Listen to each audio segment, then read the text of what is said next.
So good evening to everybody. Welcome and thank you for joining us at our Portable Antiquities Scheme seminar and webinar, exploring some of the incredible finds in and around Bucks recorded through this scheme.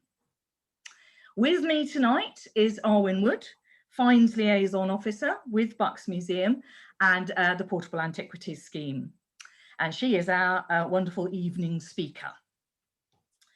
The format of a webinar, as I'm sure you all must know by now, is that you can see and hear us, I really hope, but we can't see and hear you. So what we would like to do is to encourage you to use the Q&A function along the bottom of your screen. If you just sort of hover your cursor along, you should be able to pick up the Q&A, and that will come straight through to us. So you won't be able to see it and the other people watching won't be able to see it, but we will. However, we're not going to take questions until the end of the evening, until the end of the presentation, but please don't let that stop you actually adding in some questions as you go along so that you don't forget things that you want to ask Arwen.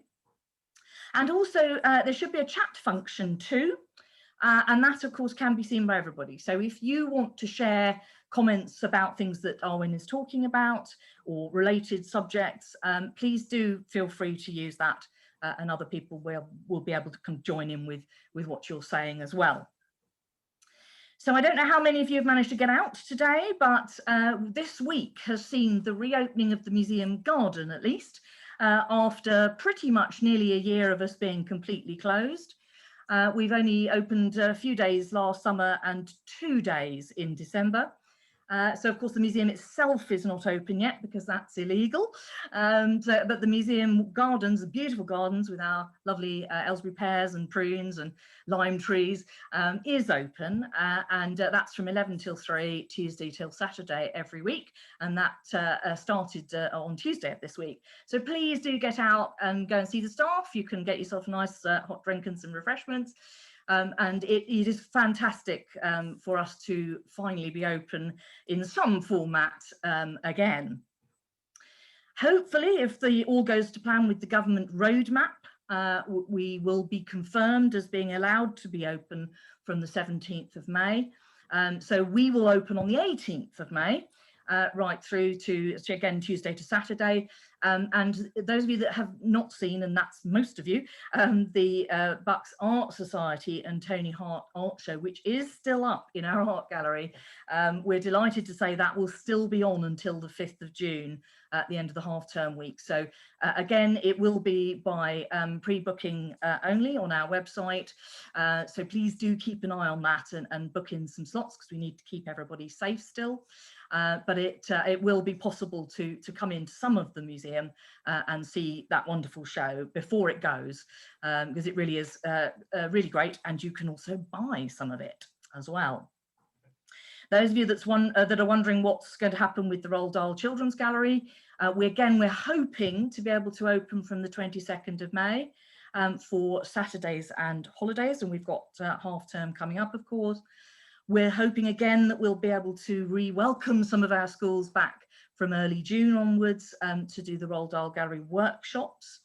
The galleries themselves, the Touch of Bucks galleries, are now closed, and that is because we are creating whole new ones. So if you haven't already heard about the Discover Bucks galleries, we're creating 5 new galleries about Bucks people and landscapes, telling the story from 200 million years ago to today.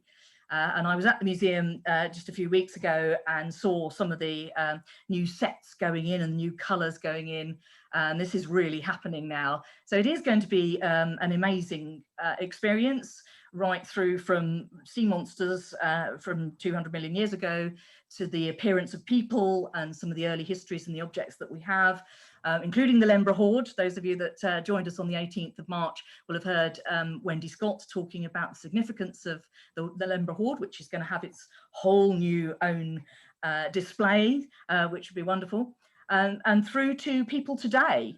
And some of the experiences that they have and representation of people who live, work and contribute to life in Buckinghamshire today.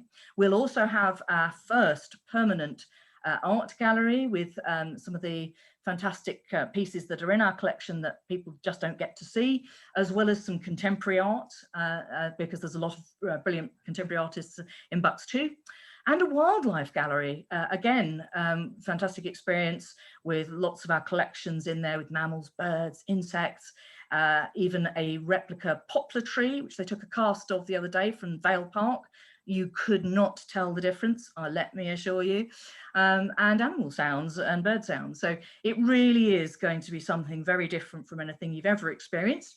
It's going in right now, and we really hope that we'll be able to open at some point during the summer holidays, during August. That will slightly depend on what happens nationally and with the pandemic up to that point. I would like to thank, I know lots of you have given donations. I know one or two have had some problems, and I do apologise for the technical hold-ups there. Technology is great until it's not. So we're really sorry about that, but thank you so much, because obviously we're closed at the moment. We've been closed for a long time. We've obviously lost a lot of income, and we're trying to really get together this fantastic £1 million capital project. And so all the help that lots of you have very kindly given us makes all the difference, and you know, it really makes it happen. So there's lots more coming up on the museum and also online. So if you're a bit of an artist, then please rush to the website and book your photo filter effects workshop on the 15th of May. We had another art workshop earlier, and it was nearly booked up just for Easter. We've also got half term coming up, of course, and pretty much the first week in June. We will be open on the 2nd May bank holiday, and we've got some wonderful family art trails and activities for you. So keep an eye on the website. Details about that will be going up soon. And really excitingly, we've got the dinosaur exhibition coming from the 26th of June, and this will be casts of skeletons of a whole range of dinosaurs, and that will link with the sauropod claw that we have coming in to discover Bucks geology, which will be the first gallery in our new suite. So there's lots to be excited about, really, but really enough about things that you can't see, and I'm going to turn back to things that you can see and introduce Arwen. Let me just remind you again, you can post your questions in Q&A as you go along, but that we won't take those questions until the end. But for now, I'm going to hand over to Arwen, our lovely speaker for tonight, to talk all about these wonderful finds in Buckinghamshire. Oh, lovely. Thank you very much, Sue. So welcome everybody to Amazing Artefacts, the Portable Antiquities Scheme in Buckinghamshire. So as Sue said, my name is Arwen, and I'm the Finds Liaison Officer for Buckinghamshire, and I'm based at Bucks County Museum. So I'm going to start with an introduction to the Portable Antiquities Scheme, and then I'm going to look at some of my favourite finds that have been recorded onto the database. So the Portable Antiquities Scheme, or PAS, is a national scheme funded by the British Museum, and it's hosted by institutions across England and Wales.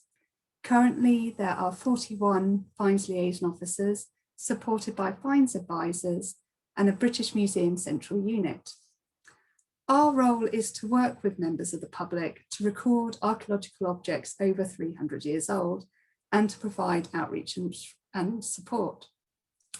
To date, over 1,525,712 objects have been recorded onto the database.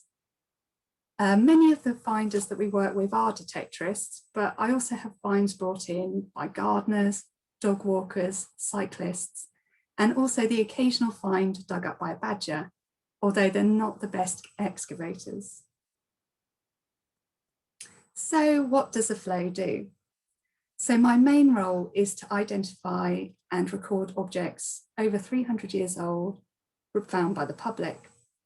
In normal times, I would hold regular finds days at museums across the county: Bucks County Museum in Aylesbury, Milton Keynes Museum, Old Yale Museum in Buckingham, and Wickham Museum. And I really encourage you to visit these museums as we come out of lockdown, as they really need your support and they're an excellent local resource. Here I have appointments with finders and I help to identify objects, and if appropriate, I take them in for recording. By taking them in, this allows me to research an object and also get advice from other flows and finds advisors if needed. Flows work separately across the country, but we're also a very close network and we help and support each other. By taking objects in, it also allows me to photograph them and produce images that can be used in research and publications in the future. As we only get the chance to see objects once, it's really important that we capture as much information as possible. I'm really lucky, as in normal times, I work at Bucks County Museum Resource Centre alongside the keepers of archaeology, art, natural history, and social history. So I have the added bonus of their knowledge and experience too. As well as object recording, flows work closely with museums, HERs, the police, and the NCMD to promote and advise on responsible metal detecting and to provide information such as conservation advice and the code of practice. So one of the important parts of my work is working with the Treasure Act. And in 2020, 1,055 treasure objects were reported through PAS. I'll quickly run through the definition of treasure. So treasure is an object over 300 years old, made of precious metal, which is gold or silver. For example, this gold post-medieval ring. With coins, it's slightly different, and it applies to 2 or more coins made of precious metal, like this silver coin hoard, or 10 or more coins made of base metal. If a single precious metal coin has been modified or pierced, then it can also be classed as treasure. And in this instance, it's best to check with me first. An assemblage of 2 or more metallic objects of prehistoric date, that is Iron Age or older, is also classed as a hoard and can be reported as treasure. Treasure should be reported to the coroner within 14 days, and this is something I do for the finder. I register it with the British Museum and report it to the coroner in the area in which the object was found. The object can then be offered to the local museum to acquire, and Bucks County Museum has acquired some really archaeologically important objects through this process. So occasionally more significant archaeology is found. This can include coin or object hoards or burials. When these things come up, our advice is not to dig it up and to contact the local flow for advice and guidance. This is because when excavated carefully, so much more archaeological information can be recorded. To excavate a burials license is also needed from the Ministry of Justice before any work can be carried out. So I'm going to go through a couple of examples of good practice when finding significant archaeology. So the first was a find I was involved with a few years ago of 2 copper alloy vessels. The finder found it over a weekend and did the right thing, which was to stop digging, cover the finds up carefully, record a 10-figure grid reference so we knew where it was, and call me for further guidance. So the image on the top left is basically what the finder saw when they first uncovered the vessels. We were then able to put a team of flows together and to excavate the vessels carefully. This was really important because the vessels had been hit by a plough, so they're very fragmented, and there were also 2 spearheads that were found next to them. So these vessels and spearheads turned out to date from the 6th century AD. And if you look at the centre, the picture in the centre, this is the vessels and spearheads conserved by Dracon Heritage. It became really clear after we lifted the vessels that this was a burial, so we covered it back up after recording. A team from Reading University were then able to go in to do a further, more intensive investigation last year, and this was widely reported in the press as the Marlow Warlord. So the second excavation that I was involved with was the Bourne Valley Hoard in Wiltshire. Again, the finder called Paz for advice, and a group of flows excavated the vessel, which was then taken to the British Museum for analysis, including X-ray and excavation. On the right, you can see a photo of the X-ray, and you can still see the coins in situ. So it's really lovely to see them like that. The hoard was found to be made up of radiate Roman coins and dated from the joint reign of Valerian I and Gallienus to the early in the reign of Diocletian. So this dated the hoard from AD 253 to 286. So by allowing archaeologists to excavate and record the finds in situ, so much more information was gained for the archaeological record. So where does all this information go? The PAS database is an amazing resource for British archaeology and makes a huge contribution to our archaeological knowledge. Currently, there are almost 800 research projects that have been registered to be using PAS data. A list of these can be seen on our website. A map showing all the finds that have been reported via PAS can be seen on the left. I say reported rather than found, as unfortunately not all finders record their objects, so the gaps on the map do not necessarily mean there isn't archaeology there. It may be that the finds have not been reported. The information is also used for educational purposes, and I've been really lucky to be involved in events such as the Festival of Archaeology and touch tours for the visually impaired that were run at Bucks County Museum. So before I go through the objects I've selected, I think it's really important to think about each of these things as an individual person who has lived and breathed. When these objects come to me, I think about the original owner and who they might have been. I always try and think about the objects I wear and what they mean to me. Objects can be really practical, like a belt, or symbolic, like a wedding ring. But even something like a belt can be important.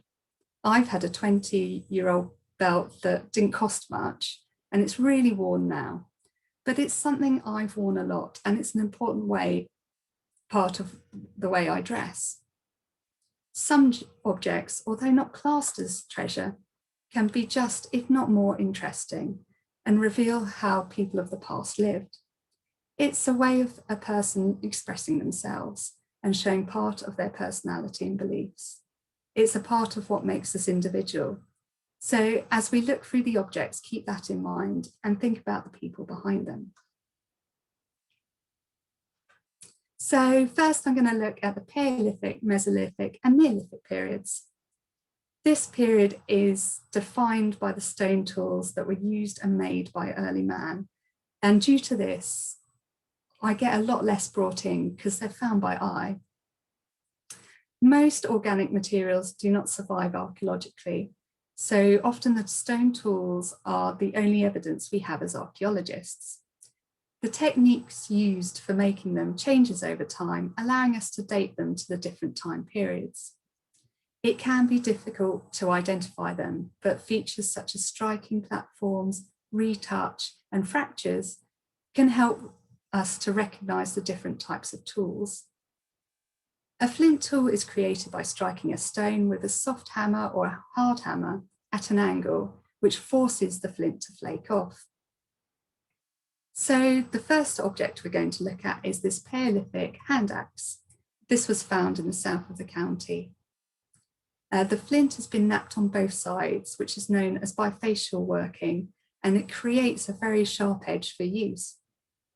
It is thought that objects like this would have been used for cutting organic materials such as meat or plant material. This would have been an essential tool for survival in a very harsh world and used for gathering resources that humans needed to survive. So the Mesolithic or Middle Stone Age starts around 10,000 years ago with the end of the Ice Age. With the ice sheets receding, the landscape is changing, and it's in this time that Britain becomes an island. As in the Paleolithic, much of the evidence is from the chance find. People of this period are thought to be nomadic hunter-gatherers, and typical finds are objects such as flint cores, which were used to make small flakes or microliths, and tronchet axes. So on the right is a tronchet axe head from the PAS database, which dates from around 9,000 to 8,000 BC. It's not as sharp as the hand axe, and it would have been used for working wood. The Mesolithic then transitions into the Neolithic period, or New Stone Age, around 4,500 to 5,000 BC. This is a period when people start to make their mark on the landscape with small permanent settlements. This is triggered by the domestication of crops and of animals, so people were no longer reliant on following herds to hunt and could settle in one area and produce their own food through agriculture. A typical flint tool from this period is the polished stone axe, as you can see bottom left. This axe head has been ground smooth to create a polished surface and would have been set in a wooden haft with a cord or twine. And I think they're really beautiful objects. They're objects that are artwork as well as useful. So we then move on to the Bronze Age, which dates from around 2,350 BC to 800 BC. And this marks the beginnings of metalwork in Britain. Flint is still in use, however, and on the left is a barbed and tanged arrowhead, which dates from around the late Neolithic to early Bronze Age. The arrowhead would have been attached to a shaft and used for hunting. On the top right is a gold penannular ring. It's often known as ring money, however, there is no evidence for its use as currency, and they're thought to be more ornamental in their use. Different theories surround these objects, but it's possible it was a type of jewellery, such as a hair ornament or a nose ring. Other decorative objects, such as these gold torques in the bottom left, have been found. Gold was highly valued in the Bronze Age, and objects such as these demonstrate the craftsmen of the period were really skilled.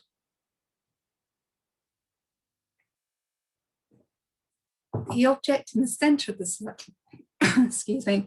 slide is a scabbard shape and dates to the late Bronze Age. This was a functional object and would have been attached to the end of a leather scabbard in which the sword would have been held. This would have prevented the blade from cutting through the bottom of the sheath, and it also protected the owner as a health and safety feature. This is a really unusual find and is designated as regional importance. Sometimes, however, we just don't know what an object is. In the bottom right of the slide is an object that is known as moustache-shaped due to its distinct form. 48 of these have been recorded onto the database, but unfortunately, the function is unknown. It's still really important to record these objects, such as this, onto the database, as new ideas and knowledge are always developing, and it's possible that a new discovery will reveal what these objects are in the future. So we move on to the Iron Age, which dates from around 800 BC and ends with the arrival of the Romans in AD 43. The period gets its name from the development and the use of iron, which occurred in this period and gradually replaces copper alloy as the material to produce weapons and tools.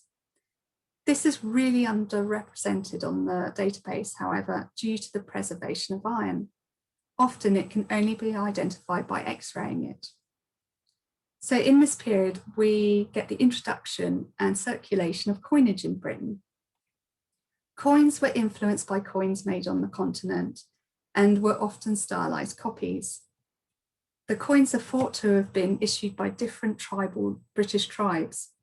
And by looking at the distribution of the coins, it can help show us the influence of the tribal leaders. So in the top left is an early coin of the period known as a potin, and this dates from 80 to 50 BC. This coin was issued by the Kantiaki tribe, who were based in what is now Kent.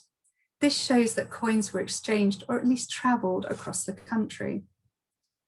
So a potin was cast rather than struck using a mould, and this one you can see it still retains casting spews, where it would have attached to coins in the mould. On the obverse, there is a stylized head facing right, which is bird-like, and on the reverse is a stylized bull. In the centre of the slide is a picture of a gold coin hoard. These coins were issued by Cunobeline of the Catavalorni tribe. This was a group centred in Verulamium, which is modern St Albans, and was based around the North Thames, Chilterns area. Cunobeline was recognised by the Romans as a really powerful leader and immortalised in Shakespeare's play, Cymbeline. Some of the coins are inscribed with the name Tasciovanus. This is Cunobeline's father. The other objects on this slide are more personal as well as practical. The one on the right is a copper alloy brooch, and to the left, a button and loop fastener.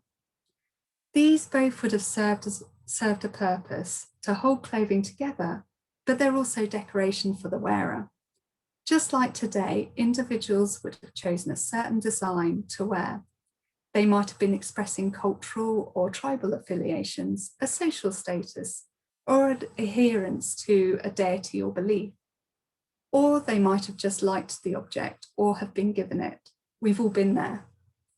We must also remember when looking at these objects that they would have been a bright gold, bronzy colour. They would have stood out and been quite eye-catching. The copper alloy has oxidised through time and turned green. So the Romans arrive in AD 43, and with them is a massive influx of material culture. The coin in the top left is a coin of Emperor Claudius.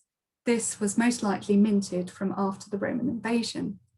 It's a contemporary copy, meaning that it was probably made by the local community to cover coin shortages when official coins weren't available. Roman coins are one of the most common finds brought in for recording and demonstrate the propaganda that was being spread across the empire. Below the coin, on the left, is the head of a Roman horse figurine.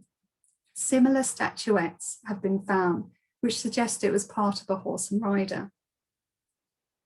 Horses would have been an important part of transport across Britain, allowing Romans to communicate and travel quickly using their network of roads. This may have had a religious meaning, and a similar statuette has been found on an excavation of a shrine in Northamptonshire. This one was thought to have been connected to the cult of Mars, or maybe a local warrior god, and given as a votive offering. Gods and religion were an important part of Roman life, and figurines were often displayed in the home as household spirits, known as the Lares and Penates. The figure to the right is of the Roman god Mercury, who was the god of trade and commerce. At the top right is a trumpet brooch. Like the Iron Age brooch, these are beautiful decorative objects with a practical use. The brooch is in the form of a fly, and if you look very carefully, you can still see the traces of blue enamel in the wings. The surface has a silver coating to it, giving the impression of being made from a more expensive material. This would have originally been a very decorative and brightly coloured object designed to catch the attention of the viewer. Roman brooches were made in many different styles, shapes, or metals. It suggests that personal choice was as important as practicality in deciding what people wanted to wear, and certainly certain types seem to have been more fashionable at certain times. In the centre of the slide is a copper alloy knife handle. So part of the joy of recording objects for the Portable Antiquities Scheme is the range of objects that are brought in from everyday life. This knife handle is no exception, and it's practical and beautiful. So if you look at it, it's shaped as a large cat or panther with its projecting its jaws open. It then curves round, indicating the belly of the animal before ending in a very large feline paw. The blade is now missing, but this would have folded into the back of the cat with the hinge at the head end of the animal. Folding knives are common from the Roman period, making them very portable and having a handy health and safety feature.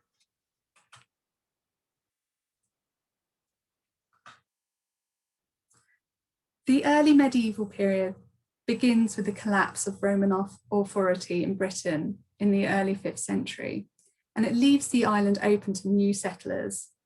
It's a time of massive unrest, but with the arrival of new people, new ideas and influences are brought in, and this is reflected in the finds. On the right-hand side of the slide are 2 fragments of a great square-headed brooch. So these were actually found by 2 different metal detectorists and were donated to the museum. So if you do find the middle piece, please come and see me and let me know. I'd love to see it. The brooch dates to 500 to 570 AD.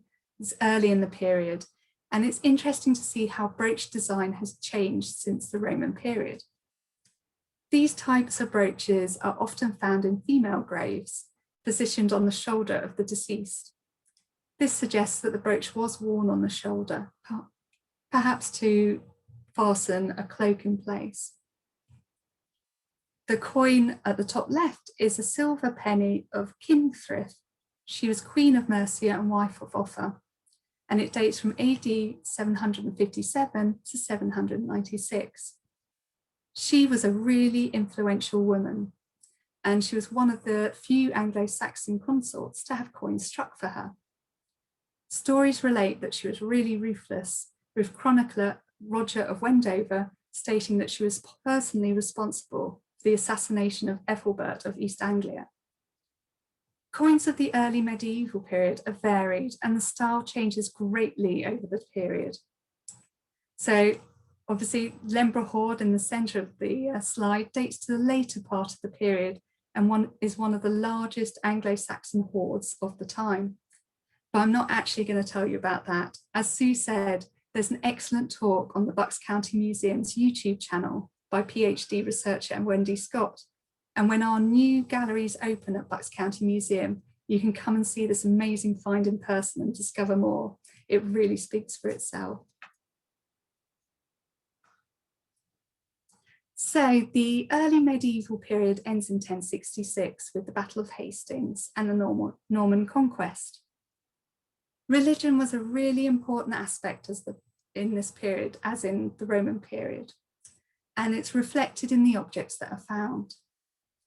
This object in the top left is a lead ampulla dating from 1350 to 1450. It would have been used to collect holy water from a religious site, most likely someone on a pilgrimage to a shrine. Originally, there would have been suspension hoops on both sides to attach to the clothing, and you can just about see worn patches where these loops would have been. On one side, there is a fleur-de-lis design, and on the other is a scallop shell. This is the symbol of St. James of Compostela, and also the symbol of pilgrimage, as scallop shells were used as early pilgrimage badges. I really like this object as it represents the dedication to religion that infused every aspect of people's lives in that time. But it's also a personal sense of hope and prayer of the individual. And I do hope this person's prayers were answered. On the lower left is this very, very tiny gold brooch, which went through the treasure process and was acquired by Bucks County Museum. Items of jewellery were often given as tokens of love and friendship, and we commonly have posy rings brought in. This one's a little different, and it's an annular brooch. It's inscribed with the words Ame, Amai. This translates as a loyal friend. As it's so tiny, it probably wouldn't have been worn to fasten clothing and would have had to have been viewed very close up, meaning that anyone reading the inscription would have had to have been in the owner's intimate personal space. The object in the centre is a complete copper alloy purse bar. This dates from 1450 to 1500. It's really unusual to see whole purse bars like this, and often I only see parts of one. The 2 hoops have circular holes running around each loop. These would have attached to the fabric purse. The fabric would often be made of leather and of cloth. This part doesn't usually survive unless it's attached to the contents. Purses were worn by men and women to carry coins, valuable belongings, and jewellery. If the owner was really lucky, then maybe a coin like this gold half angel of Richard III may have been carried. This coin was actually acquired by Buckingham Old Jail Museum and is now on display. The purse was worn on a belt hung on the waist. The idea was to openly display one's wealth by the size and the weight of the purse.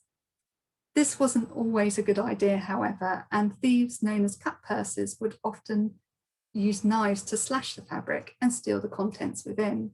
And maybe that's how finds end up with me. So we move on to the post-medieval period, which is another period of great change. The Civil War took place between 1642 and 1651, and it affected Buckinghamshire greatly. Oxford became the royalist court, and London was the centre for Parliament, putting the county in between. While none of the large battles took place in Buckinghamshire, we had smaller skirmishes happen in Wendover, High Wycombe, and in Chalgrove Field, and artefacts are often found relating to this. This includes this iron sword hilt, which dates to the 17th century. The hilt would have fit round the hand for protection with the blade projecting out. As it's made of iron, you can see the metal is corroded really badly.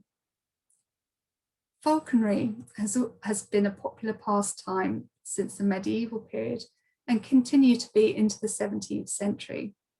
This verval on the left is inscribed with the name Robert Earl Carnarvon or Robert Domer, the first Earl of Carnarvon. The shield has the crest of Robert Domer on it, who became Lord Lieutenant of Buckinghamshire in 1641. He was killed in the Battle of Newbury in 1643 during the Civil War and was buried at All Saints Church in Wing. So not always, but sometimes we do get a name of the owner, which is lovely. Occasionally, objects are brought in for recording that are completely unexpected, and this watch on the right is one of these objects. It's a silver pocket watch dating to around 1645, so falls just within the boundaries of the Treasure Act. The outside of the case is decorated as a scallop shell and opens to reveal the watch dial. The back plate is engraved with the Latin phrase Oswald Durant Fecit, or Oswald Durant made this. By knowing the maker of the watch, we can date it precisely. Oswald Durant was involved in the formation of the Clockmakers Company, founded in 1631, and was one of its first members. Only one other pocket watch has been known to be made by him, so this one's really special. This watch from Buckinghamshire was acquired by the British Museum. The final find doesn't actually fall within our 300 years or older criteria, but was recorded as it was unique and significant to the local area. It is a medallion of John Wilkes. He was MP for Aylesbury and Middlesex, and also a journalist. Wilkes was also a bit of a rebel and was a member of the infamous Hellfire Club and was outspoken, publishing risque documents criticising the government and the king. His activities caused him to spend 2 years in jail, and this is actually what the medallion commemorates. There is a similar one in the National Portrait Gallery. So if this has really whet your appetite, then there's so many other ways that you can get involved and learn more. PAS have lots of information on the website, including finds, guides and blogs, and we now have a podcast that can be downloaded and listened to. I also have a book coming out in the autumn titled 50 Finds of Buckinghamshire, in which a lot of these objects now feature. Most importantly, visit your local museum. We need you more than ever in this current climate. Here at Bucks Museum, as Sue told us, it's so exciting as our new Discover Bucks galleries open soon. The archaeology gallery is going to feature lots of amazing artefacts found from around our county. And there's also a case displaying finds recorded through the Portable Antiquities Scheme. So I promise you it'll be well worth your visit. Lastly, if you do have an object and you'd like to know more and hopefully record it onto the PAS database, please do contact me. My details are on the slide and also on the PAS website. You'll be adding personally to our archaeological knowledge. Let's stay with that one. Fantastic. Well, I learned a terrific amount from our budding author here who's publishing a book, which is absolutely amazing. We shall be featuring that in the autumn, as she said. Thank you very much, Arwen. It's a bit of a whirlwind tour. Wonderful, wonderful whirlwind tour. Some incredible finds. I'm sure they would wish to sort of discuss a little bit more with you about those finds or others that have been found. But that was incredible. And it was great to go from prehistory through to post-medieval and to see your kind of personal choices as well. So it was hard to pick, but great. Yes. I'll bet, because you say that there's literally thousands, and you've had to cut it down to half an hour. So I think you've done pretty well there. So I think it's the audience's turn, isn't it? I think so. Yeah.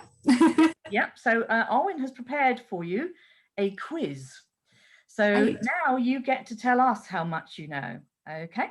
So I'm going to just hopefully launch the first of our quiz questions, and Arwen's going to talk you through it. So if I move on to the first one, I'm not sure they'll be able to see the central one. So question 1, which of these objects falls under the Treasure Act's definition of treasure? So A is a silver post-medieval cufflink dating to the 17th century. B is an Iron Age harness brooch dating to 1 to 70 AD. And C is a silver penny of Edward the Confessor dating to 1042 to 1044. So if you'd all like to vote, I can see some of you are already voting. You won't be able to see this just yet, but I'll be able to share that. Apologies, I put the poll up a little bit too early. But we'll let you. We'll not move on just yet, Arwen. We'll take the poll down in a minute and then share the results so that people can actually see it. And next time I will wait.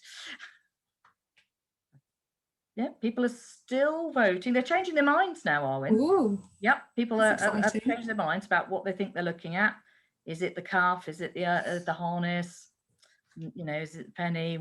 It's still changing. Unbelievable. People are really not sure. Folks, I'm going to cut you off now to start. Right, that's it. End of polling. So I'm going to end it.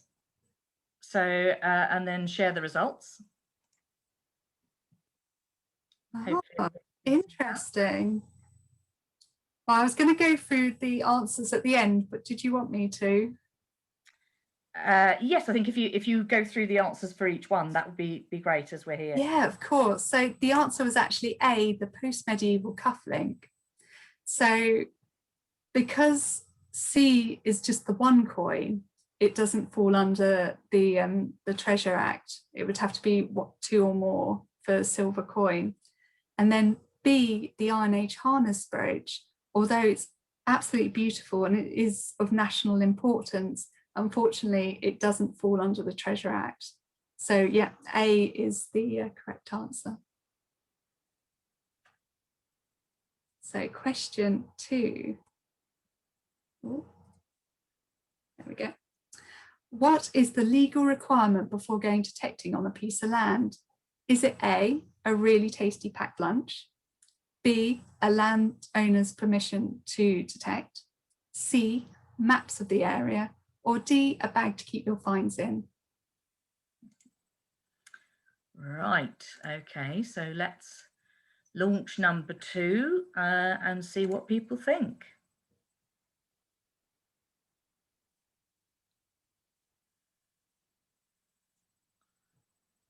Oh, this is very interesting.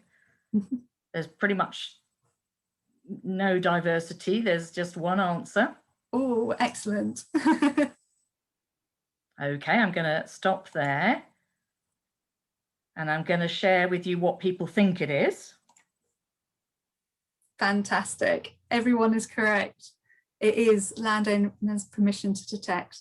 Obviously, without the permission, it is trespassing. And if you find something, it's stealing. So yes, always get permission to detect before going out. But it sounds like everyone knows that. So that's fantastic.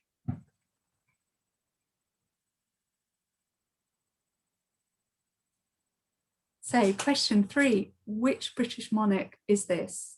Is it A, Mary I, B, Elizabeth I, C, Elizabeth II, or D, Jane? Right, so let's go to question 3 and launch our poll.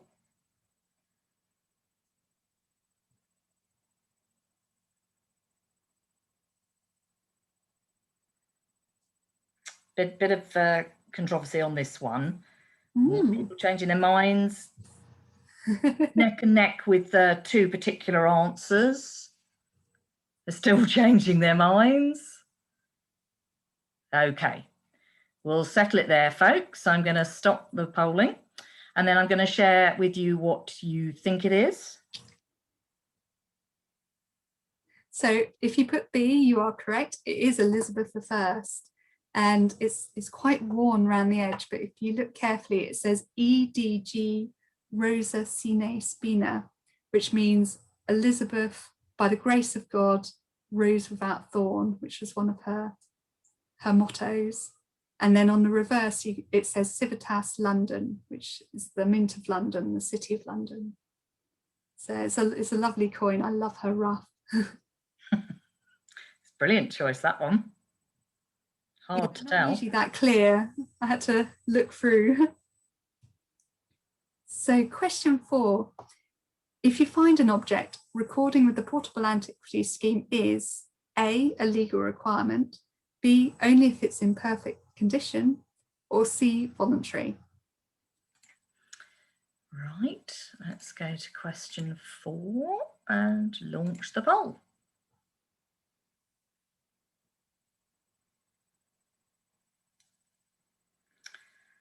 Very interesting. 2 out of the 3 answers and people are changing their minds. Excellent. It's like being on a game show. It completely is. I like this. No, they're still changing their minds. No, it looks like we've settled now. Okay, so I'm going to end the poll. I'm going to share the results with you. If you put C, you were correct. It's a voluntary requirement. So yeah, if you find something, do bring it into us. We don't bite, but it is voluntary. Excellent. And then the final question.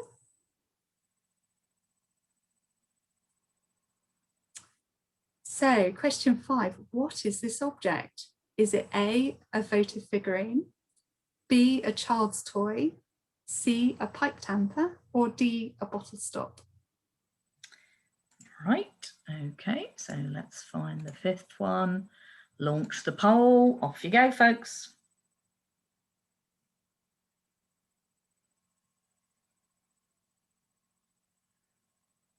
Not so sure on this one. Ooh, 3 lines going, not sure. One's going quite far ahead from the other 2. Still changing. It's not easy, this one, is it? You've picked a really hard one. No, it's slightly unusual. I did have a look through and pick something. It was a bit mean. Right, I think we've sort of settled, so I'm going to end the polling there. And then I'm going to share the results to see what people say. Oh, brilliant. So it was a pipe tamper, C. So this is a pipe tamper dating from 17 to 1800.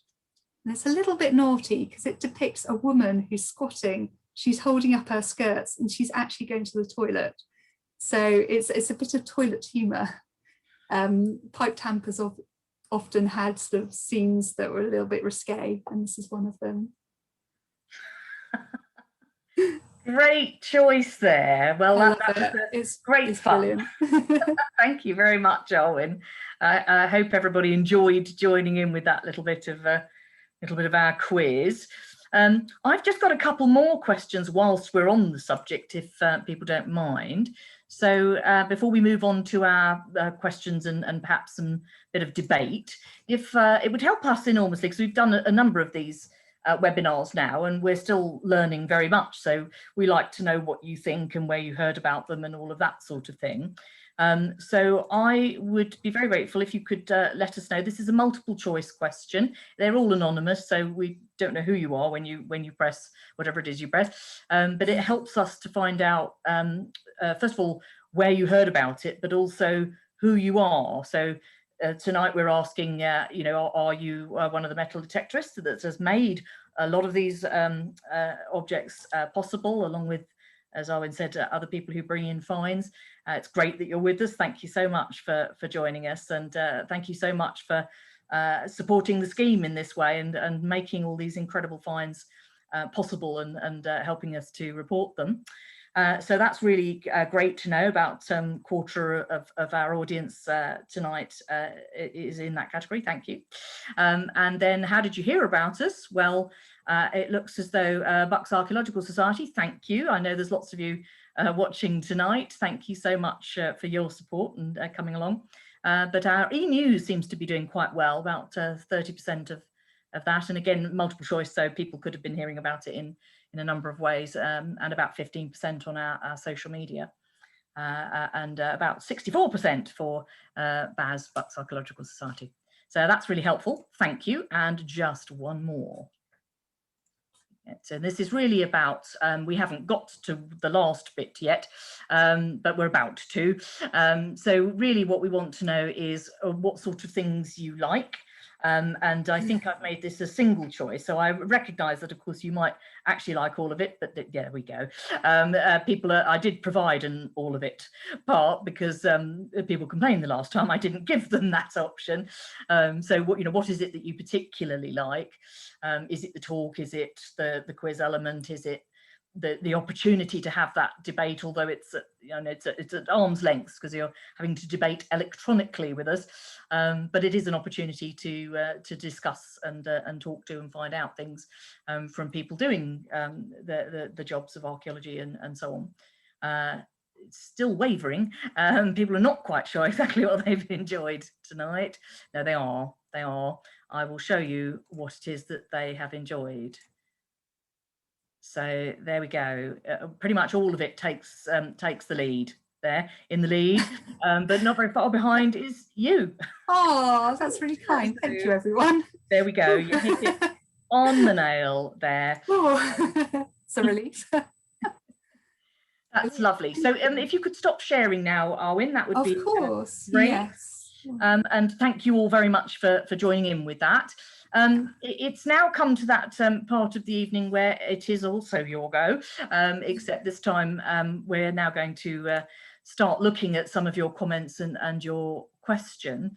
So it's really interesting. We've had a couple of questions just on that issue about landowners' permission, which is one of the things that you brought up in your fantastic quiz and talk. So one of our guests is asking about needing the landowner's permission. Could you clarify regarding public rights of way and common land? Okay, so with all land is owned. So with common land and rights of way, you still need permission from the landowner to detect on there. And it can be quite difficult to work out who owns what land, but yes, you do still need permission to go on rights of way and common land. I know that there's always a sort of confusion with especially village greens or parks, but there will always be an owner for that piece of land. So you always have to check first before going on it. I think it's a really good question, isn't it? Because I'm yeah, sure definitely, and it's something that just don't know. People, yeah, no, it is confusing. It gets even more complicated with places like beaches as well. But everything is owned, so yeah, you do have to check first. Great. So thank you for that question. That was a really good question for kicking us off. Definitely, definitely. And then another guest is asking about the relationship between the Bucks PAS and the HER, the Historic Environment Record. Yeah, so we work pretty closely together. We all, especially if anything large comes up, we do sort of chat to each other and see what's going on in the area and whether we need to get involved, whether there needs to be an excavation, especially with significant finds. So yeah, we do work closely. The HER actually downloads the PAS data onto their maps so they can see where finds have been found and how they relate to larger sites. So all the information is passed between each other. Yes, absolutely. And lots of the agencies, including the county archaeologist, also work very closely and Yes. very, in some cases, often in the same office.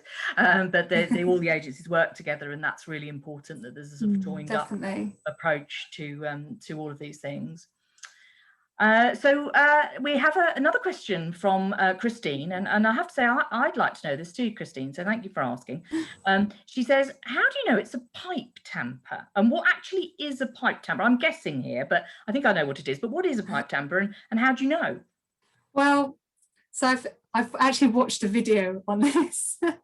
It's used to basically push the tobacco into the pipe.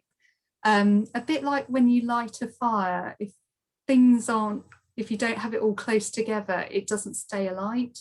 So when you suck oxygen through, you need the tobacco to be quite close together so it stays alight. So it just kind of knocks the tobacco into the pipe. And we know it's one of these, people still use them today. I don't smoke a pipe, obviously, but yeah, people do use them to put the tobacco in. Okay, that's great, because I think it's we all found that very difficult to kind of work out what the object was. So. I know it is. It's a difficult one, especially with it's so decorative. You think, oh, what would you use that for? It's beautiful, but yeah, it's also practical, and a lot of objects are. It's amazing. Yes, absolutely. I completely agreed with your comments about the flints and the axes and all the pieces made from that flint. Yeah, the polished stone axe. I mean, it must have taken them hours to grind that down to make it so polished, and it's just incredible. No, absolutely. So we've got another question about getting a bit more involved now, which is great to hear. Yeah. So we've got a question about how do you become a Portable Antiquities Scheme database recorder? How do you, I think a finder, basically, I think that's what that question is. Oh, so if you want to record with me, obviously just get in contact. I can talk you through the process. And you're welcome to send photos of objects. If you put a scale like a ruler in, I can have a look at the object. There's also, we do self-recording, so detectorists can get involved by recording their own objects. We have various training sessions that they can go on, and they can learn how to use the database and record their own objects as well. So there's sort of two different aspects of the way you can get involved if you're a finder. Great. And as Arwen said, about coming to the museum, obviously not at the moment, but when things begin to open up again, I'm sure we'll be able to sort of publicise some details about that. Definitely. It's a very important way of making the scheme and Arwen accessible, is to have sessions in different museums. So that, I think that's really great. So that's thank you for that question as well.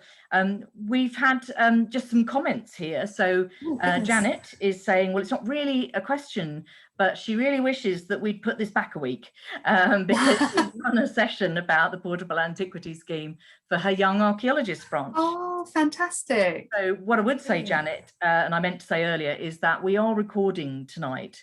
So if anybody has missed it or missed the beginning, or wants to pass it on to a friend, in a few days' time we'll be able to put it up. It's the link, obviously, to the YouTube that goes up on our website, but you can access it from our website. So You might, I don't know, Jan, if that's any use because you've already done the session, but you might be able to recommend to all your young archaeologists that they go onto our website in a week or two and watch this, because you've obviously, you know, gone through the scheme and what a significant scheme it is. So that's great. And I think here there's somebody that knows you, Arwen, Piotr. Oh yeah. Yes, he's saying thank you very much. Great example, great webinar. Lovely to see you. We'd like to catch up, and has got some objects to bring. Fantastic, brilliant. I look forward to seeing you, Piotr. It'll be brilliant. Excellent. So thank you for all of that. Right, I don't know if we've got any more questions. Is anybody? We've got a few people saying thank you in the chat. Georgina's saying thank you, and wonderful, really, really interesting talk. And one or two others comments as well, also saying thank you. How interesting. Oh, thank you very much. Just checking if there's any final calls for questions. So if you've not got any more questions, which I think we have now come to the end of them, it just remains for me to thank Arwen for a wonderful past hour. I've learned so much just listening to her, all about those amazing objects, and I loved the timeline and all of the different choices that you made, and you know, really has been incredibly informative. And again, thank you to all those supporting the scheme and all those finders. Yeah, thank you very much. Make this possible. Yeah, there wouldn't be any fines if they weren't brought in, so thank you. Absolutely, and as we've said, please keep looking out for details about Discover Bucks. There is, as Arwen was telling you earlier, Portable Antiquities Scheme actual case all about displaying your finds and the things that you bring, and we hope that this is one, as with some other of our cases, that are going to change on a regular basis because of what you do. So keep them coming, keep up with this practice. And huge thanks to Arwen for all the time and effort she spent putting this in, and the support of her family to make this possible tonight. So thank you all very much for watching. Keep an eye on our website, come and support the museum, and particularly the garden and the staff. But when we reopen, as Arwen said, come back and see us. We've missed you. Thank you very much indeed. Good night. Thank you.